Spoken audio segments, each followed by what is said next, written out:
찬양과 기도 감사합니다. 2022년 제 새해 첫 예배 또 같이 드릴 수 있게 돼서 감사합니다. 로마서 15장 우리 어제 신년 예배 드렸던 그 본문하고 동일한 본문입니다. 로마서 15장 13절 소망의 하나님이 모든 기쁨과 평강을 믿음 안에서 너희에게 충만하게 하사 성령의 능력으로 소망이 넘치게 하시기를 원하노라. 아멘. 이 소망이 필요합니다. 그리스도 자체가 우리 소망이며 우리 하나님이 소망이십니다. 그리고 그분의 다시 오심, 그분의 나라, 그것이 소망입니다. 영원한 천국에서 그분과 같이 변화돼서 그분을 대면하고 그분이 주시는 그 엄청난 상급이 우리의 바로 소망입니다. 그 소망이 우리에게 없냐? 있습니다. 중요한 건 뭐냐면 그 소망이 넘치고 있냐라고 하는 질문이죠. 그래서 다들 그 소망이 있지만 먹고 살기 너무 바빠서 해야 될 일이 너무 많아서 그 소망이 우리 삶 전체를 장악하거나 그 소망 때문에 우리 삶을 살아내는 일이 우리하고는 조금 거리가 먼 그런 상황 가운데 우리가 지금 있습니다. 그럼에도 불구하고 하나님께서 우리를 통해서 세계복음화의 너무 강력한 일을 행하시고 계시기 때문에 이때에 하나님께서 우리에게 소망이 넘치게 하시기를 원한다고 말씀하십니다. 그 소망이 넘쳐서 그 소망이 우리 모든 삶의 기준이 되고 오늘을 살아내는데 모든 근간이 될 수 있는 바로 이것이 필요하다는 거죠. 그래서 올 한 해 저와 여러분들에게 정말로 이런 소망이 넘치게 되시기를 그리스도 예수 이름으로 축원합니다. 근데 분명한 것은 이 소망이 우리의 힘이 아니라 성령의 능력으로 가능하다고 하는 것이죠. 그래서 오늘은 이 성령의 능력이라고 하는 부분을 가지고 좀 말씀을 드려보도록 하겠습니다. 신앙생활 좀 오래 하셨던 분들이나 아니면 교회의 어떤 중추적인 역할을 하시는 분들은 이 성령에 관해서 좀 많이 아실 것인데 전 세계적으로 이 성령은 가장 많이 오해되어 있으면서 또 한편으로는 양극단에 가 있습니다. 이 성령의 은사나 성령의 능력을 주장하면서 어떻게 보면 죄송합니다. 복음하고 상관없이 그리스도와 상관없이 은사 위주, 능력 위주로 빠지고 있는 경우들이 너무 많습니다. 전 세계 성령의 어떤 운동들이 대부분 이쪽으로 가고 있어요. 그러니까 뭔가 기적이 일어나고 변화가 일어나고 눈물이 나오고 놀라운 일이 벌어지는데 나중에 시간 지내놓고 보면 성경의 역사가 아니에요. 성경적인 역사가 아니에요. 분명 기적이 일어나고 평범한 일은 아닌데 뭔가가 일어나는데 뭔가 복음적인 것, 성경적인 것, 아름다운 열매가 아니라 끝이 약간 복음하고 떨어져 있는 이런 경우들을 봅니다. 또 한편으로는 성령이 필요하다는 걸 알면서 항상 멀찍이 성령하고 그냥 평행선을 걷듯이 있는 줄 알지만 장악되기 싫어서 이렇게 멀찍이 있는 그런 양극단이 있습니다. 지금 하나님께서 저와 여러분들에게 정말로 성령의 충만함을 받으실 것을 말씀하고 있습니다. 양극단에서 우리가 어느 위치에 있었든지 모르겠지만 둘 다 그렇게 올바르지 않습니다. 주께서 우리에게 뭘 원하시는지를 우리가 새해 들어가면서 좀 확인하고 인도를 받았으면 좋겠는데요. 성령에 관한 내용이 사실은 성경책 전체에 가득 차다고 해도 과언이 아니지만 그중에 성령에 관해서 가장 정확한 부분들은 우리 예수님이 하신 말씀입니다. 그래서 예수님께서 성령을 뭐라고 얘기하셨는지를 먼저 조금 정리하고 그 다음에 성령 전체에 대한 내용을 좀 정리하고 그 다음에 바로 이 성령의 능력으로 우리 소망이 넘치게 되시기를 이 부분을 좀 바라보도록 하겠습니다. 마태복음 12장 잠시 보겠습니다. 계속 아주 짧게 오늘도 한 20구절 정도를 찾으면서 보시겠습니다. 마태복음 12장 어제 보니까 점심시간이 짧더라고요. 일단 최대한 짧게 맞춰보려고 하겠지만 안 될 것 같습니다. 마태복음 12장 31절에 보시면 그러므로 내가 너희에게 이르노니 사람에 대한 모든 죄와 모독은 사하심을 얻되 성령을 모독하는 것은 사하심을 얻지 못하겠고 또 누구든지 말로 인자를 거역하며 사하심을 얻되 누구든지 말로 성령을 거역하며 이 세상과 오는 세상에서도 사하심을 얻지 못하리라. 여러분 제가 신학적인 얘기를 하려고 하는 게 아니에요. 지금 예수님이 성령을 어떻게 얘기하는지를 얘기하면서 마치 어떤 느낌이냐면 나는 괜찮아. 하지만 성령 욕하면 니네 큰일 난다. 지금 이렇게 얘기하고 있거든요. 그러니까 예수님께서 지금 성령을 얘기할 때 단순한 에너지가 아니라 어떻게 성령을 높이는지를 볼 수가 있습니다. 나를 거역해도 괜찮지만 성령을 거역하면 절대로 안 된다. 그러니까 예수님께서 성령을 지금 우리에게 소개시켜주고 있으면서 이렇게 표현하고 있습니다. 그러니까 그 정도로 성령은 우리가 생각한 것보다 훨씬 더 뛰어나고 귀하고 보배로운 존재라고 하는 것들을 예수님의 이 말씀 한 구절을 통해서 알 수가 있을 것 같습니다. 요한복음 14장 26절에 보면 보혜사 곧 아버지께서 내 이름으로 보내실 성령 이렇게 나와 있습니다. 보혜사, 그러니까 보혜사, 예수님이 보혜사입니다. 그리고 성령을 얘기할 때 뭐라고 얘기하냐면 또 다른 보혜사 이렇게 얘기했습니다. 자기 당신과 똑같으면서 다른 보혜사 이렇게 얘기했는데, 보혜사라고 하는 단어는 이제 한자로 얘기할 때는 보호하시고 은혜 주시고 가르쳐 주신다라고 하는 뜻을 포함하여 있는데, 원래 원어로 얘기할 때는 파라클레토스라고 이렇게 곁으로 부름을 받은 자 이런 뜻이에요. 그래서 이게 이제 영어로는 몇 가지 의미가 있는데, 하나가 이제 이 조력자, 헬퍼, 상담자, 카운셀러, 그다음에 위로자, 대언자 이런 의미가 있습니다. 그러니까 성령을 표현할 때에 성령이 어떤 분인가라고 얘기할 때 우리를 위하여 도와주는 자, 그리고 상담해 주는 자, 우리를 위로해 주는 자, 우리를 통해서 대신 말해주는 대언자 이렇게 얘기를 하고 있습니다. 그러니까 그게 파라클레토스 성령에 관한 예수님의 말씀이신데, 그 보혜사 곧 아버지께서 내 이름으로 보내실 성령, 그가 너희에게 모든 것을 가르치고 모든 것을 가르치는데 특히 내가 너희에게 말한 모든 것을 생각나게 하리라. 그러니까 예수님께서 예전에 했던 거 기억나게 한다 이 얘기가 아니고, 오늘날도 이 성령은 우리가 하나님의 말씀을 볼 때 이 하나님의 말씀을 깨닫게 하시는, 특별히 예수님이 하신 말씀들을 알게 하시는 그런 일을 하신다는 거죠. 15장 26절에 내가 아버지께로부터 너희에게 보낼 보혜사 곧 아버지께로부터 나오시는 진리의 성령이 오실 때 그가 나를 증언하실 것이요. 그 성령은 그리스도 예수를 증언합니다. 전 세계 성령 운동들, 은사 운동들이 놓친 가장 핵심은 바로 이것입니다. 그러니까 성령의 방향을 잃어버렸습니다. 그러니까 은사가 목적이에요. 우리나라의 어떤 큰 교단 중에 하나가 예전에 주장하기를 구원받은 자는 다 방언받아야 된다고 주장을 했습니다. 왜 그러냐면 사도행전 2장 보니까 구원받을 때 방언이 임했다, 이것을 근거로 해서 성령이 임하신다고 하면 반드시 방언이 나타나야 된다. 그래서 구원받은 자는 방언 받아야 된다. 이래서 이제 방언 받으려고 뭐 랄랄랄라 하고 할렐루야 빨리 하고 뭐 이렇게 얘기했지 않습니까? 하지만 그것은 조금 볼 때 성경적으로 그닥 훌륭한 해석, 올바른 해석은 아닙니다.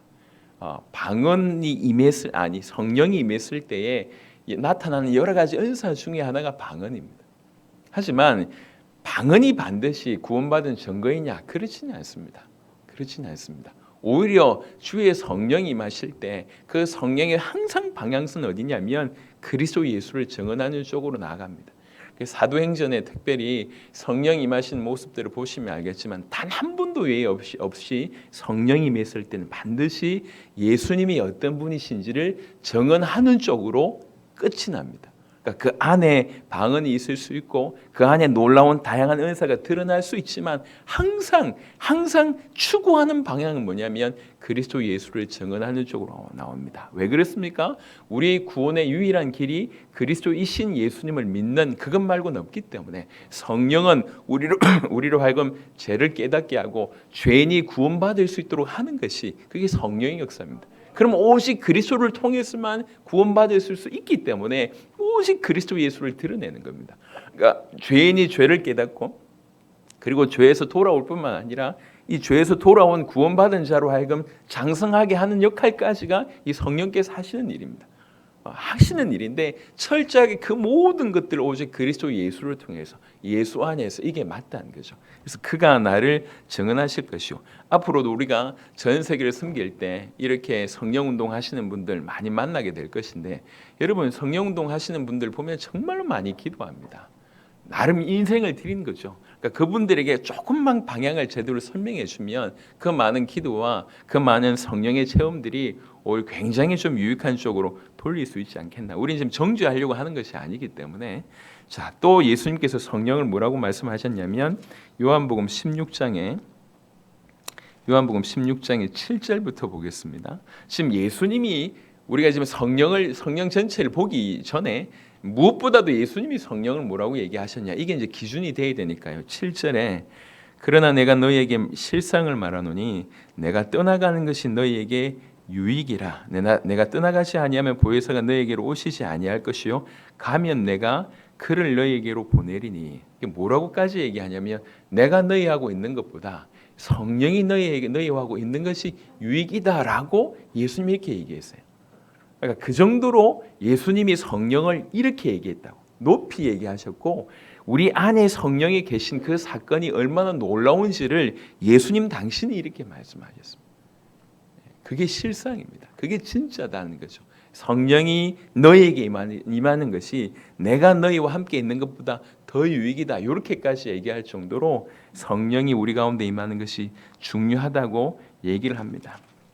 요한복음 16장 13절에 그러나 진리의 성령이 오시면 그가 너희를 모든 진리 가운데로 인도하시리니 그가 스스로 말하지 않고 오직 들은 것을 말하며 장래일을 너희에게 알리시리라. 진리 가운데로 인도하실 뿐만 아니라 우리 진리 가운데로 또 우리를 인도하십니다. 성령이 오시면 이렇습니다. 무엇보다도 사도행전 1장 8절이십니다. 사도행전 1장 8절에 성령이 너희에게 임하시면 너희가 권능을 받고, 그러니까 대부분의 사람들이 누차 얘기하지만 어디에 포커스를 두냐면 권능을 받고의 포커스를 많이 둡니다. 그래서 성령 충만을 바라는 대부분의 사람들은 일단 받기로 오네요. 일단 받으면 능력 나타나니까. 그래서 제가 지금도 기억나는 게 아주 오래전의 얘기입니다. 목회자들이 목회가 좀 힘들거든요. 모르시겠지만 힘들어요. 그래서 목사님들 중에 이제 그 대머리가 많고요. 목사님들 중에 이렇게 속 병이 많아요. 왜 그러냐면 이게 회사가 아니잖아요. 그러다 보니까 이 교회 안에서 이렇게 이 병이 드는 그런 경우들이 많습니다. 저는 아닙니다. 저는 아닌데 그런 경우들이 많다는 거죠. 그런데 어떤 목사님이 40일 기도하러 가겠다, 금식기도를 왜 가냐 물어보니까 이 장로들 내가 잡아야 되겠는데 내가 능력이 안 돼가지고 안 되겠다면서 40일 기도해가지고 능력 받아서 장로들을 잡아야 되겠다면서 그래서 40일 기도회도 갔어요. 그리고 큰 병을 얻고 나왔습니다. 나중에는. 그러니까 이제 그런 케이스들이 사실은 굉장히 많거든요. 한 예를 들어서 말씀하지만 딴 게 필요한 게 아니라 능력이 필요한 거야. 능력, 힘이 필요하고 능력이 필요하고. 그렇게 보니까 성령이 임하면 권능을 주신다 이렇게 돼 있지 않습니까? 그래서 막 간절히 성령의 어떤 충만함을 두고 기도하고 발부둥 치는 경우들이 많습니다. 하지만 놓친 게 뭐냐면 왜 권능을 주시는지를 놓쳤습니다. 예루살렘과 온 유대와 사마리아와 땅 끝까지 이르러 내 증인이 되리라. 그리스도이신 하나님의 아들이신 우리의 주가 되신 그 예수님의 증인이 되리라는 얘기는 되게 하시겠다는 얘기거든요. 성령께서 되게 하시겠다는 거죠. 요거 때문에 권능 주시겠다는 거죠. 이 대표적인 인물이 바울 같은 케이스를 보시면 압니다. 바울이 어떤 능력 달라고 얘기했습니까? 바울의 온통 목적은 뭐냐면 이 귀중한 당신의 생명값을 허락하신 이 귀중한 복음을 전해서 모든 이방인들에게 전해서 그들로 하여금 믿어 순종하게 하시려고, 이것이 목적이잖아요. 그가 하기 위해서 그 길을 걸어가는 중에 주께서 너무나 탁월한 다양한 은혜를 또 은사를 능력을 주신 거 아닙니까? 이게 목적이지 않았습니다. 이거 목적으로 살지 않았습니다. 오직 이 복음이 전 열방에 전달되게 하는 데 목적이었습니다. 근데 그 자에게 하나님께서 부어주셨잖아요. 이게 성령의 올바른 부분이라고 분명히 성경은 얘기를 하고 있습니다. 그러니까 성령이 어떤 분이냐, 이런 분이라는 거예요. 그래서 이런 분인데 이 성령이 우리에게 임하고 그 성령과 동행하는 것들을 우리 주님은 이렇게 귀하게 보십니다. 이 귀중한 일들이 우리에게 실제로 이제 드러나야 한다는 것이죠. 우리 세상 가운데 한편으로는 복음하고 상관없는 어떤 다양한 은사나 다양한 어떤 이렇게 그런 권능의 어떤 부분으로 너무 치우쳐서 겉으로 볼 때는 이게 올바르지 않은 것 같아요. 아프리카 가면 중남미 가서 제가 먼저 충격을 받았는데요. 일단 예배 드릴 때에 이렇게 가만히 앉아서 예배 드리는 예가 없습니다. 그분들이 한국 교회 와서 충격받는 이유는 예배 때 이렇게 앉아 있다고 하는 것이 충격이에요. 가수는 찬양할 땐 기본적으로 다 일어나서 찬양합니다. 이렇게 적당하게 박수 치면서 뭐 이렇게 이러지 않습니다. 우리 예배는 그냥 그쪽에서 만약에 우리 요 예배를 그대로 쿠바나 과테말라에 갖다 놓으면 우리 교회는 죽은 교회예요. 죽은 교회. 아무 영향이 없는. 근데 그 교회는 찬양하면 그냥 정말 하나님만 바라보면서 뜁니다. 춤도 어떻게 이렇게 다양한 춤들이 많은지. 한 번은 갔는데 몇 명이 앞에 강대상에서 뛰어놀더라고요. 그냥 찬양팀인 줄 알았어요. 아니에요. 은혜 받아가지고 뛰어노는 거에 와가지고 빙글빙글 돌고. 중남미에서 충격을 받았는데 제가 이제 아프리카 갔으니 그냥 놀랐어요. 충격이 아니요. 이거는 충격이 아니고 어떻게 이럴 수 있을까 싶을 정도로 찬양하는데 춤추는 것도 보통이 아니고요. 일단 몇 명이 넘어져 있어요. 이렇게 시작하자마자 찬양 터지자마자. 제가 이제 아프리카하고 중남미에서 그 얘기를 좀 했습니다. 여러분 너무 은혜 받아가지고 성령이 임해서 넘어지고 자빠지고 뭐 이렇게 땅바닥에서 기는 거 이해한다. 하지만 성령이 과연 그렇게 하시겠냐 한번 생각을 해보자. 성령이 그렇게 지저분하게 보이냐 생각을 해보자. 뭔가 찌릿찌릿한 게 성령입니까? 자기 어떤 절제하고 있는 것에서 해방받는 게 성령입니까? 성령이라고 해놓고 사실은 복음적이지도 않고 성경적이지도 않는 너무 이런 부분들이 많아요. 그래서 그걸 오히려 너무 혐오해서 아주 조용하게 있는 거예요. 이제 여러분들의 기도도 들어보시면 알겠지만 성령 충만 달라고 기도하는 교들이 많습니다.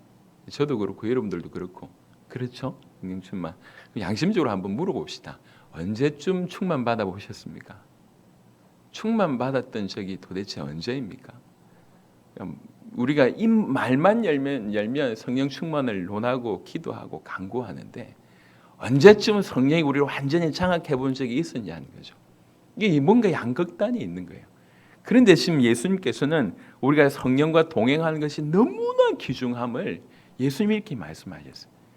심지어 당신이 우리 옆에 있는 것보다 성령이 우리 안에 있는 것이 더 유익이라고까지 이렇게까지 강하게 얘기하셨고, 이 성령이 우리를 인도하시고, 이 성령이 우리에게 이 진리 가운데 인도하시고, 이 성령이 당신의 증인될 수 있도록까지 하신다고 이렇게 예수님께서 말씀하셨습니다. 그렇다고 하면 조금 중대하게 진실로 성령을 정확하게 알고 그 성령으로 사로잡힌 자 되는 그런 은혜가 우리 가운데 틀림없이 있어야 되지 않겠는가 생각을 합니다. 그래서 예수님께서 말씀하신 성령에 이어서 성령은 어떤 분인지를 아주 간략하게 몇 가지 보시도록 하겠습니다. 창세기 1장입니다. 창세기 1장 1절과 2절에 보니까 태초에 하나님이 천지를 창조하시니라. 땅이 혼돈하고 공허하며 흑암이 깊음 위에 있고 하나님의 영은 수면 위에 운행하시니라. 여러분 성경에 하나님을 지칭하는 단어 중 하나가 엘로힘입니다. 엘로힘이 수백 번 복수형으로 엘로힘은 복수형으로 써져 있습니다. 그래서 좀 이 길을 가시면 아주 괜찮은 좀 비슷하게 생긴 아주 깔끔한 건물 중에 하나가 이 하나님의 그 복음 그 뭐죠? 세계 복음 뭐지? 그 이름이 안상홍 정인의 그 뭐라고 얘기하죠? 하나님의 교회. 그렇지, 하나님의 교회. 제가 원래 기억력이 좋았는데 하나님의 교회 그 보면 건물 굉장히 깨끗하게 세워놨고요. 엊그제 다음 뉴스에서 이제 영상이 나왔어요. 우리는 코로나에서도 부흥됐다면서 이래가지고는 이런 교회가 있었나 보니까 하나님의 교회예요. 그래가지고 나오기를 자기들이 지금 300만 명이래. 300만 명. 대단하죠. 근데 주장하는 것이 너무나 어처구니 없는데 거기에 다 빠지는 거예요. 이 주장이 뭐냐면 하나님들이지 않냐, 엘로힘. 하나님들이니까 아버지 있지 않냐, 아들도 있지. 그럼 어머니도 있어야 될 거 아니야. 그래가지고 어머니 하나님을 주장하는 곳이 그곳입니다. 성경에 어머님이 있습니까? 라고 얘기할 때 성경에 딱 한 구절이 있습니다. 그것도 어머니 하나님이 아니에요. 갈라디아 한번 보겠습니다. 말 나왔으니까 좀 보여드리고 갈라디아서 4장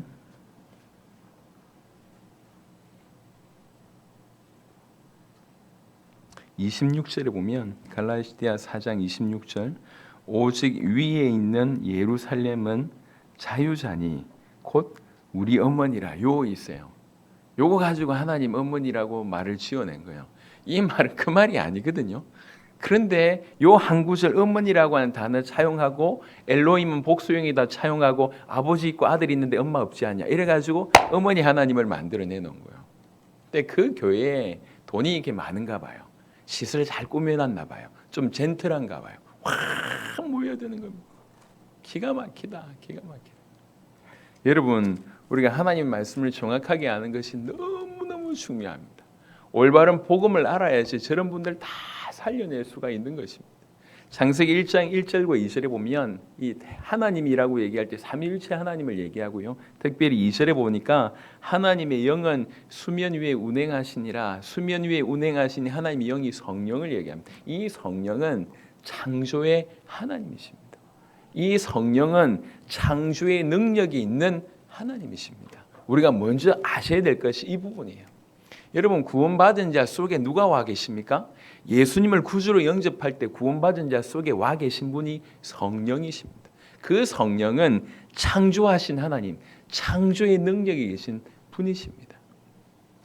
이 창조의 능력 가지신 분이 시간이 많이 없기 때문에 삼위일체 하나님께서 성부 하나님, 성자 하나님, 성령 하나님이 계신데 구속에 관해서 즉 우리의 구원에 관해서 역할이 굳이 있다고 하면 이 성부 하나님은 이 전 구원의 과정, 구속의 과정을 계획하셨고 명령하셨습니다. 그 성자 예수님은 그 하신 명령에 오셔서 수행하신 거죠. 실천하신 거죠. 말씀하신 대로 모든 길을 열어놓으셨습니다. 당신의 육체로 모든 죄를 뒤집어 쓰시고 당신의 육체를 십자가상에서 스스로 못 박으심으로 말미암아 누구든지 구원받을 수 있는 길을 열어놓으셨습니다. 모든 길을 그분이 열어놓으셨고 이 놀라운 구원을 우리 각 개인에게 적용시키는 역할을 하시는 분이 누구냐? 그분이 성령이십니다.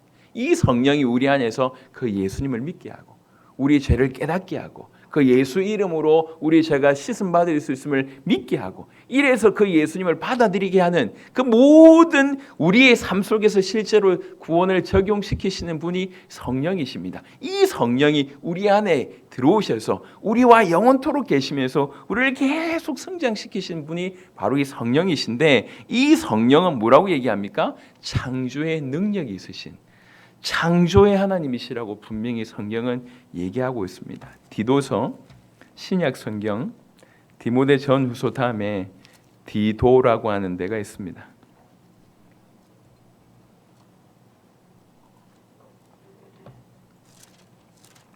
디도서 3장의 5절에 보시면 디도서 3장 5절 우리를 구원하시되 우리가 행한 바 의로운 행위로 말미암지 않고 여러분 계속 우리가 착각하는 것이 저 믿지 않는 사람들이 더 큰 착각을 하고 있습니다. 착해야지 구원받는다고 생각합니다. 철저하게 비성경적인 얘기입니다. 우리의 행위로 구원받을 수가 없음을 누차 얘기하고 있습니다. 우리가 행한 바 의로운 행위로 말미암지 않고 오직 그의 긍휼하심을 따라 중생의 씻음과 성령의 새롭게 하심으로 하셨나니 구원은 성령의 새롭게 하심으로 성령께서 우리에게 이 구원을 적용시켜 주십니다. 그래서 우리 안에서 예수님이 요한복음 4장에 예수님께서 우리에게 임한 이 성령을 또 다르게 이렇게 표현하신 구절이 있는데요. 제가 항상 어릴 때부터 좋아했던 구절입니다. 요한복음 4장 13절 14절입니다. 요한복음 4장 13절 14절 예수께서 대답하여 이르시되 이 물을 마시는 자마다 다시 목마르려니와 내가 주는 물을 마시는 자는 영원히 목마르지 아니하리니 내가 주는 물은 그 속에서 영생하도록 솟아나는 샘물이 되리라. 누굴 얘기합니까? 이 물은 성령을 얘기합니다. 우리 안에서 끊임없이 솟아나는 영원히 목마르게 하지 아니하는 그런 역할을 하신 분이 바로 이 성령입니다. 이 성령이 우리 안에서 그런 역할들을 하신다는 거죠. 여러분 그러니 제발 이 성령 여러분 속에 계신 하나님께 집중하시길 바랍니다. 사람 의지하지 마시고 그 다음에 주변에 있는 힘이나 권력이나 돈이 중요하다고 생각하지 마시고 철없을 어린아이 때는 주변이 그렇게 중요한 거예요. 친구들한테 인정받는 게 그렇게 중요한 거예요. 친구한테 그렇게 인정받으려고 발버둥 치는 것입니다. 뭐 아무짝에도 쓸모없는데 그때는 그렇게 중요하게 보였나 봐요. 여러분 어릴 때부터 자기 안에 있는 하나님에 집중할 수 있는 것은 큰 복이 없습니다. 예. 제가 조금 나이 들어 보니까요. 제 또래 인물이 누구냐면 장동건이에요. 장동건. 진짜 잘생겼잖아요. 진짜 잘생겼는데 한 50줄 되니까 지난해나 할렐루야 이건 무슨 말인가 이러신 분이 계신데 아니 뭐 똑같이 이렇게 흘러내리고 있으니까 지난해는 제가 볼 때 저하고 비슷하던데 아니 망언인가 이거? 나이 들으면 뭐 50, 60, 70 넘어가면요 한때 대단했던 인물들이요 그 어마어마했던 인물들이 그냥 얼굴이 평준화된다고 하잖아요. 믿든지 말든지 어떤 평준화된다고 그렇게 잘난 놈 그렇게 못난 놈 별로 없다니까요. 뭘 가지고 사느냐가 중요하지 않습니까? 아유 오늘 말 잘못했다 분위기가 보니까 우리 와이프 눈길이 지금 심상치 않은데 핍박을 오늘 받을 것 같습니다. 아니 내가 그렇게 생각한다고. 뭐 얘기하다가 이렇게 왔지? 우리 안에 계신 그 주의 성령이 계속 우리로 하여금 영원히 목마르지 않게끔 계속 이게 얼마나 놀라운 일이냐 말이에요. 그 성령이 지금 우리 안에서 성령의 능력이 그러합니다. 이 성령께 이 하나님께 우리가 조금만 집중하고 그 성령이 우리를 장악하게 되면 어떤 일이 벌어지겠냐 그 얘기입니다. 에베소 3장을 한번 보겠습니다. 에베소 3장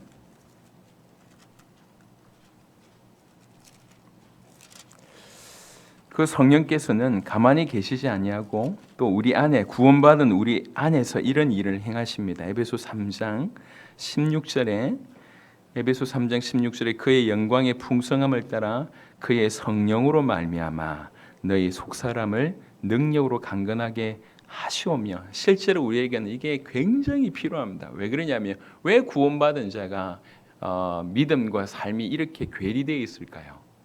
딴 게 아니에요. 속사람이 아직 연약해서 그렇습니다. 이게 아니라는 걸 알면서 계속 끌려가는 건 왜 그렇습니까? 끌려가는 힘이 내가 믿고 있는 힘보다 크기 때문에 끌려가는 겁니다. 수많은 교인들이 진짜로 믿음으로 살기보다는 타협하면서 삽니다. 수많은 교인들이 믿음으로 살기보다는 종교로 삽니다. 왜 그렇습니까? 약해서 그렇다는 거예요. 그러니까 구원 안 받았거나 약하거나 둘 중에 하나인데 암만 생각해도 구원 안 받은 것 같지는 않고 구원 받았다 하면 왜 그러냔 말이에요. 여전히 약합니다. 그러니까 그 주의 성령께서 우리 속 사람을 능력으로 강건하게 하시는데 조금 구체적인 내용들이 믿음으로 말미암아 그리스도께서 너희 마음에 계시게 하시었고 여러분 구원받은 자가 그리스도가 우리 마음에 없습니까? 있습니다. 이게 무슨 뜻입니까? 계속 우리 마음에 그리스도께서 계신다고 하는 것을 인정하게끔 그걸 깨닫게끔 임마누엘이라고 하는 그 의식 가운데 살게끔 도와주신다고 하는 것입니다. 너희가 사랑 가운데서 뿌리가 박히고 여러분 이 사랑은 하나님의 사랑입니다. 원래 우리에게 없는 사랑이에요. 그러니까 그리스도 예수의 이름으로 이런 사랑이 부원바 되는 일이 이제 벌어지는 거 아닙니까?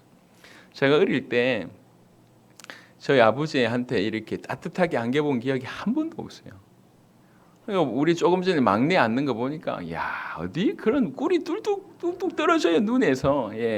한 번도 제가 받아본 적이 없습니다. 엊그제 이제 아버지하고 식사하면서 아버지가 그렇게 얘기했어요. 제발 이제 내 얘기하지 마라 이렇게 얘기하는데 갑자기 또 튀어나오네. 아까 오늘 분위기가 좀 이상한 쪽으로 계속 올라가고 있는데 말씀 듣고 나서 오늘 우리 기도해야 되겠습니다. 사죄의 은총을 허락하시기를. 속 사람을 능력으로 강건케 하시고 우리 마음에 실제로 믿음이 필요하고 사랑이 필요합니다. 이게 우리에게 없는 거예요. 하나님이 주셔야지 가능한 것입니다. 너희가 사랑 가운데서 뿌리가 박히고 터가 굳어져서 너희 모든 성도와 함께 지식에 넘치는 그리스도의 사랑을 알고 그 그리스도가 얼마나 우리를 사랑하시는지를 알고 그래서 정말 제 소원이 딴 게 아니라 정말 제가 김준곤 목사님을 닮고 싶은 거는 지난번에 말씀드렸던 그런 부분입니다. 그 김준곤 목사님이 그 대단한 목사님이 그분 앞에서 예수님 얘기 그 이름 두 분만 불러도 그냥 눈시울이 이렇게 글썽인다고 하시더라고요. 그게 부러운 거예요. 완전히 예수님께 사로잡힌 바 됐기 때문에 그냥 예수님 얘기했는데도 눈물이 그냥 나는 거예요. 이렇게 여러분이 사랑했지만 지금 못 보는 예를 들면 돌아가신 어머니나 아버님이나 친구분이나 죄송하지만 혹여 먼저 자녀가 먼저 이게 부름을 받았다고 얘기했을 때 그 자녀에게 여러분 앞에 한 두 번 하면 그런 얘기 아닙니까? 예수님 얘기하면 그냥 눈물이 그렇게 맺힌다고 하는 게 저는 그런 게 부러운 거예요. 닮고 싶은 거죠. 그런 은혜를 하나님 주셨으면 좋겠습니다. 그리스도의 사랑을 그렇게 알고 싶다는 거죠.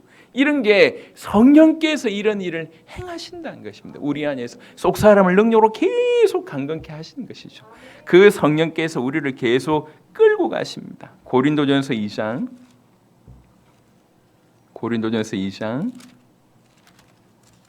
12절 보겠습니다. 고린도전서 2장 12절에 우리가 세상의 영을 받지 아니하고 오직 하나님으로부터 온 영을 받았으니 이는 우리로 하여금 하나님께서 우리에게 은혜로 주신 것들을 알게 하려 하십니다. 이 성령께서 알게 하신다는 거죠. 뭘 알게 하시냐면 하나님이 우리에게 주신 그 수많은 은혜가 뭔지를 알게 하신다는 거예요. 여러분 이게 받아놓고도 모릅니다. 여러분 어린 아이들이 철든다고 얘기하지 않습니까?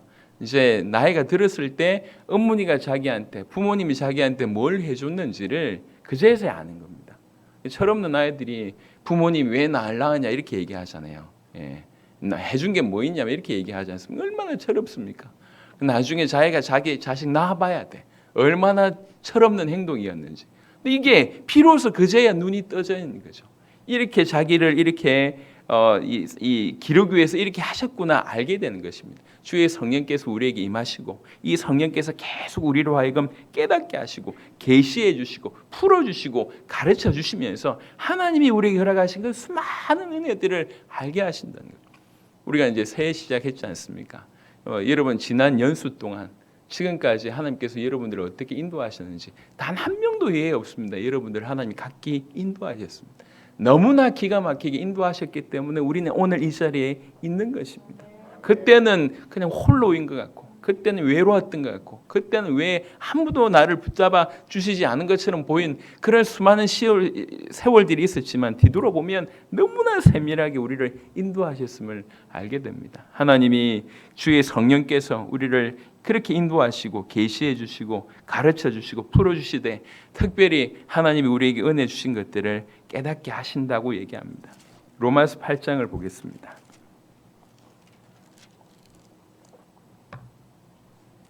로마서 8장 26절. 로마서 8장 26절입니다. 이와 같이 성령도 우리의 연약함을 도우시나니 우리는 마땅히 기도할 바를 알지 못하나 오직 성령이 말할 수 없는 탄식으로 우리를 위하여 친히 간구하시느니라. 여러분 우리는 마땅히 뭘 기도해야 될지도 모릅니다. 심지어 기도를 많이 하는 사람들도 마땅히 기도할 바를 알지 못하는 경우들이 많습니다. 자기 어떤 생각에 취해서 기도하거나 자기 육신의 것을 구하는 경우들이 많습니다. 하물며 기도를 못하는 부분들은 더 말할 나위 없습니다. 그런데 성령께서 우리를 위하여 말할 수 없는 탄식으로 우리 위해서 간구하신다고 합니다. 또 이 성령께서는 점점 우리를 성장시키셔서 드디어 우리 입을 열게 하시고 우리로 하여금 기도하게 하십니다. 기도를 가르쳐 주십니다. 기도자가 되게 하십니다. 성령께서 이런 일을 행하신다는 거죠. 고린도전서 6장을 더 보겠습니다. 바로 로마서 뒤에 고린도전서 6장 11절 보겠습니다. 고린도전서 6장 11절. 지금 우리가 뭘 하고 있냐면 제가 처음에는 도대체 성령이 어떤 분인가라고 하는 것을 예수님이 성령에 대해서 말한 부분으로 제가 설명을 좀 드렸고요. 그만큼 예수님 생각할 때 성령이 우리에게 임하신 게 너무 가치 있음을 절대적임을 심지어 당신이 우리 옆에 있는 것보다 더 유익함을 얘기했습니다. 도대체 이렇게까지 강조하는 도대체 성령이 누구시냐라고 하는 두 번째 테마를 가지고 간략하게 지금 보고 있는 것입니다. 그 중에 고린도전서 6장 11절에 그 성령은 너희 중에 이와 같은 자들이 있더니 주 예수 그리스도의 이름과 우리 하나님의 성령 안에서 씻음과 거룩함과 의롭다 하심을 받았느니라. 아멘. 고린도전서 6장 11절에 성령이 우리 안에 계시면 끊임없이 우리를 성별케 하십니다. 거룩하게 만들어 가십니다. 이미 우리는 그리스도 예수의 이름으로 의롭다함을 받은 자가 되었습니다. 의롭다함을 받은 자는 이미 더럽지만 나는 더러운데 그리스도의 피 때문에 죄 없이 보인다 그 얘기입니다. 그런데 이 이미 들어온 것까지 하나씩 하나씩 변화시키는 그 일을 주의 성령께서 하신다는 거죠. 여러분, 하나님의 사랑이 점점 느껴지고 내가 진실로 그분의 생명값으로, 피값으로, 그분의 목숨으로 구원받았다고 하는 사실들이 깨달아지면 질수록, 그러니까 이 세상에 내가 아웅다웅하는 것이 너무 철없구나, 너무 수준 낮구나 깨닫게 되고 계속 그분의 지으심, 그분의 다루심에 맡겨드리는 일이 벌어집니다. 점점 이전보다 나아진 거룩함으로, 점점 성별함으로, 성결함으로 우리는 성장될 수밖에 없습니다. 성령께서 그 일을 하십니다. 고린도전서 12장 7절부터 보시면, 고린도전서 12장 7절부터 각 사람에게 성령을 나타내시면 유익하게 하려 하심이라.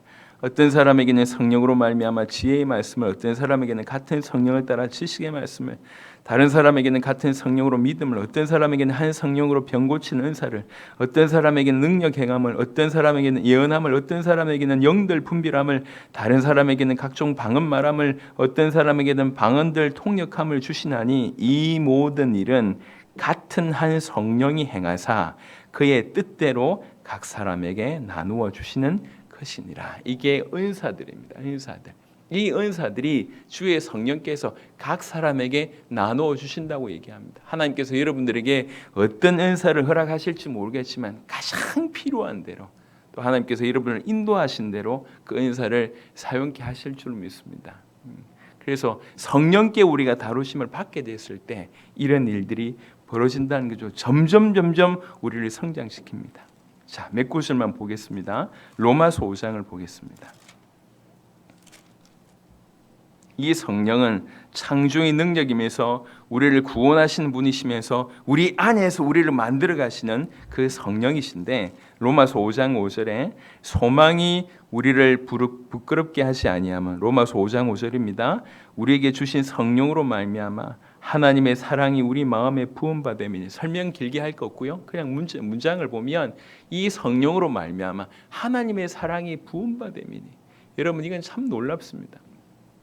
저는 임현수 목사님 간증을 잠시 들었는데, 이분이 굉장히 아버님하고 굉장히 잘 살았던 집안이래요. 잘 살았던 집안인데 어느 날 뭔가 좀 잘못된 것 같아요. 그래서 온 집안이 누나들이 많았는데 누나들하고 본인하고 그냥 이렇게 길거리에 나왔는 그런 일이 벌어진 거예요. 그래서 임 목사님 보시면 그냥 뭐 아주 곱게 잘 자라신 분 같은데 아무 어려움 없이, 그게 아니더라고. 그러니까 중학교 때부터 연탄 배달 하신 거예요. 그래서 연탄 배달 하는데 어느 정도였냐면 이게 한 장씩 주면 받고 하잖아요. 나중에는 이 연탄 무게 굉장히 무겁습니다. 한 4장 정도는 너끈하게 받을 수 있을 정도로 전문가가 다 된 거예요.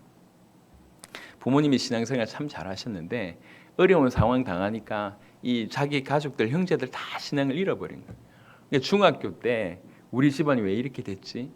나라도 하나님 제대로 믿어야 되겠다는 마음으로 낮에는 연탄 배달하고 밤에는 학교 가서 이제 이렇게 공부하고 새벽 예배를 아침마다 간 거예요. 새벽 예배. 이게 새벽 예배가 한 1km 이상 떨어졌대요. 이렇게. 근데 이 산을 이렇게 등성이를 넘어야 되는 그런, 산소 있는 이런 걸 넘어야 되는 그런 아주 험한 길이었다고 합니다. 그 험한 길을 계속 간 거예요. 계속. 그러면서 이제 1년 후쯤에 계속 새벽 예배 나오고 하니까 목사님이 특별히 기도해 주시고, 그러다가 이제 1년쯤 후에 누나들한테 다 얘기해서 우리 목사님 한번 초청해서 예배드리자. 누나들이 다 오케이를 한 거예요. 누나들 다 데려와서 목사님 초청해서 예배드리는데, 예배드리고 누나들이 다 이제 예수님 믿기로 결단했는데, 본인이 처음으로 얘기하더라. 이 멈출 수 없는 울음이 터지더라. 멈출 수 없는, 참 밑바닥에서 멈출 수 없는 울음이 터지는데, 하나님께서 우리를 이토록 사랑하시고 이게 너무 터져가지고, 사실 그때 정말 제대로 맛을 본 거예요. 하나님이 살아계시구나. 이 하나님의 사랑이 이렇게 놀라운 것이구나. 이게 그때부터 지금까지, 그 중학생 때, 어릴 때 하나님의 사랑이 부음받은 이런 은혜를 다 경험하고 나니까 흔들리지 않고 쭉 가자. 제가 어제 얘기했지 않습니까? 저는 이분하고 대화하면서 이분이 과하지 않게, 설교도 그냥 톤이 같잖아요. 쭉 이렇게 톤이 같지 않습니까? 그러다 보니까 이제 진가를 못 알아보고 주무시는 분들이 좀 많긴 한데 쭉 가시는데, 이분이 이렇게 얘기하시더라고요. 그래서 제가 어떻게 북한을 들어가게 됐냐고 얘기할 때 얘기하시는 거였어요. 나는 북한을 가기 위해서 캐나다를 갔다. 26년간 북한을 위해서 기도했고 그 기도의 응답으로 내가 북한을 간 거다. 어쩌다 간 게 아니다. 대학생 때 막 기도하는데 북한을 살려야 되겠다는 마음이 들더래. 하나님 북한을 주십시오라고 보통 기도하면서 그게 땡이잖아요. 북한을 주십시오. 계속 기도하는데 그럼 어떻게 북한 가지? 라고 한 구체적인 것들이 떠오르기 시작을 하는 거예요. 한국 시민권자로 못 간다. 그렇지. 저 선진국의 시민권자로 갈 수 있고 그래서 자원해서 캐나다를 간 거예요. 간 사람. 북한 들어가기 위해서. 그러면서 26년을 기도한 겁니다. 그래놓고 북한을 가셨다고. 그러니까 입지전쟁의 사역을 저분을 하신 거예요. 북한에. 그냥 간 게 아니더라고. 아 이런 일이었구나. 정말로 하나님 그렇게 주신 은혜들을 정말 믿고 계속 기도하고 하나님의 사랑이 마음에 탁 한번 부음받으니까 이 멈추지를 않는 겁니다. 우리 모두에게 주의 성령께서 그런 은혜를 주시기를 바랍니다. 수많은 것들이 그 하나님의 사랑의 부음받음으로 다 녹아져야 됩니다. 전부 상처로 살잖아요. 전부. 뭐가 그렇게 소중한지 그건 끝까지 안 버리고 내 소중한 보물 상처 이래가지고 다 끌어안고 그 상처로 가지고 판단하고 비판하고 하나님의 사랑이 우리 마음에 부음받음이니 그렇게 됐을 때 사실 모든 것이 끝나는 거 아니겠습니까? 주의 성령께서 이런 일을 하신다고 얘기하고 있습니다. 로마서 14장 17절에 로마서 14장 17절에 하나님의 나라는 먹는 것과 마시는 것이 아니요 하나님 나라를 얘기하면서 오직 성령 안에 있는 의와 평강과 희락이라. 성령께서는 우리로 하여금 바로 이 의, 이 평강, 이 희락을 주신다는 거죠. 참된 평안함, 참된 기쁨, 참된 의를 우리에게 주시는 분이 성령이십니다. 이 성령이 우리 안에 계셔서 그 성령이 우리 안에서 마음껏 역사하시고 그 성령이 우리를 장악하게 될 때 어떤 일이 벌어지겠냔 말이에요. 그러니까 그 성령께 온전히 장악된 자에게는 그 삶의 열매가 맺어집니다. 잘 아시는 바지만 우리 갈라디아 5장 22절에 갈라디아서 5장 22절에 제가 이렇게 성경 구절을 여러 번 얘기하는 것은 이제 우리 아직 광명에는 그렇지는 않지만 외부에 이제 처음 믿기 시작한 분들이 꽤 많이 연결되고 있습니다. 예, 그런 분들을 위해서 그런 분들이 요청하시더라고. 성경 구절 2번만 해달라고. 한 번 하니까 못 찾겠다고. 찾는 중에 그냥 읽어버리면 어딘지 모르니까. 그래서 제가 2번, 3번 하는 겁니다. 갈라디아 5장 22절에 오직 성령의 열매는 사랑과 희락과 화평과 오래 참음과 자비와 양성과 충성과 온유와 절제니 이 같은 것을 금지할 법이 없느니라. 이런 열매가 맺어진다는 거예요. 이 성령의 계속. 자, 마지막 한 구절 에베소 4장입니다. 갈라디아 바로 다음에 에베소 4장 3절입니다. 에베소 4장 3절 평안에 매는 줄로 성령이 하나 되게 하신 것을 힘써 지키라. 하나 되게 하시는 거 성령이십니다. 그러니까 분열은 분명히 성령의 인도가 아닙니다. 우리가 복음과 복음 때문에 복음 외에는 이렇게 복음 외에 거슬린다. 그럼 당연히 우리가 과감하게 뒤돌아서야 됩니다. 하지만 그런 문제가 아니라 그러면 하나 되는 것이 성령의 역사입니다. 하나의 뜻입니다. 성령께서는 창조의 능력을 가지고 계시면서 무엇보다도 우리에게 구원을 적용시키시는 분이시면서 우리 안에 들어오셔서 우리를 성장시키시는 분이 성령이십니다. 중요한 건 이 성령이 우리 안에 구원받은 자 누구에게나 있습니다. 중요한 것은 이 성령이 우리를 장악하고 있냐 아니면 성령을 소멸케 하는 일을 우리가 하고 있냐는 거죠. 이 성령의 성경 그대로의 성경에 말씀하신 그대로의 성령의 능력이 우리에게 나타낸 바 반드시 되어져야 될 줄로 믿습니다. 우리는 한편으로는 은사와 권능만 쫓았고 또 한편으로는 이 사실을 인지하면서도 불구하고 그냥 한쪽에 성령을 내버려 두거나 성령의 조정함을 받지 못하는 상태로 오랫동안 살았다고 하면 이제는 그렇지 않아야 된다고 하는 것이죠. 이 성령의 능력이 반드시 우리에게는 필요합니다. 무엇보다도 이 성령의 능력으로 소망이 넘치게 되는 일이 반드시 필요합니다. 어찌하면 되겠냐 말이에요. 어찌하면. 여러분 성령은 분명히 하나님이 주셔야 되는 거잖아요. 하나님이 주셔야 되는 겁니다. 이거는 우리 대가로 얻을 수 있는 게 아닙니다. 그럼 우리 편에서는 아무것도 못하냐? 아닙니다. 또 한편으로 할 수 있는 방법이 있어요. 예를 들면 우리 아이들이 지금 셋째 넷째 아이들이 호시탐탐 이제 부모의 주머니를 노립니다. 호시탐탐. 뭐 어쩔 때는 이제 살짝 와서 웃어주고 또 어떨 때는 와가지고 뭐 떼를 쓰고 하면서 어찌하든지 우리 주머니에 있는 그 자기의 용돈을, 용돈은 부모가 주는 거잖아요. 부모 마음 때문에 주는 거지만 아이들 입장에서는 자녀이기 때문에 요구를 하는 거예요. 대가가 아닌데 당당하게. 왜 그렇습니까? 자녀이니까 주십시오라고 얘기할 수 있는 것은 자녀이기 때문에. 그러니까 원래는 부모님이 줘야 되는 거예요. 부모님의 마음이 주는 것이지만 이 대가가 아니잖아요. 일했기 때문에 주는 게 아니잖아요. 하지만 자녀이기 때문에 그걸 요구할 수 있는 거예요. 누가복음 11장에 중요한 본문이 있습니다. 반드시 이 어마어마한 성령의 능력이 임해야 된다는 걸 알고 있지만 그럼 어떻게 하면 되냐? 그냥 가만히 있으면 되냐라고 얘기할 때 누가복음 11장 13절입니다. 누가복음 11장 13절 너희가 악할지라도 좋은 것을 자식에게 줄 알거든 너희 하늘 아버지께서 구하는 자에게 성령을 주시지 않겠느냐 하시니라. 우리가 정말로 이 성령의 능력이 반드시 필요하고 성령의 충만함이 반드시 필요하다고 하는 것을 우리에게 우리 스스로 절감을 하고 그냥 입 바른 소리로 성령 충만 주세요 전혀 마음에도 없는 그런 것 말고 진짜로 성령의 능력이 반드시 절실하게 필요하다는 사실을 진실로 알고 중심 대 중심으로 인격 대 인격으로 우리 주님께 구할 때 우리 주님 그것을 기뻐하셔서 우리에게 성령의 충만함을 주실 줄로 믿습니다. 그래서 이 성령의 이 나타남이 우리 삶 가운데 그대로 임할 줄로 믿습니다. 여러분 한 사람을 통해서 그 한 사람을 통해서 수많은 사람들이 변화되는 것을 우리가 지금 계속 보고 있습니다. 전 세계 우리 당대 세계복음과 연결된 그 수많은 제자들. 제가 차제 얘기를 좀 하겠지만 우리 딜립이라고 하는 젊은 제자를 우리 네팔에서 찾았지 않습니까? 만난 지 채 3년도 안 됩니다. 너무너무 놀라운 역사가 일어나는 거예요. 그 한 명을 통해서. 엊그제 저도 자세하게 몰랐는데 엊그제 들어보니까 너무 폭발적인 역사가 일어나서 어떤 집회를 가는 중에 또 섬기는 중에 최근에 3분의 순교자가 나왔어요. 3분. 오토바이 타고 가다가 돌아가시고. 그 워낙 험한 땅이지 않습니까?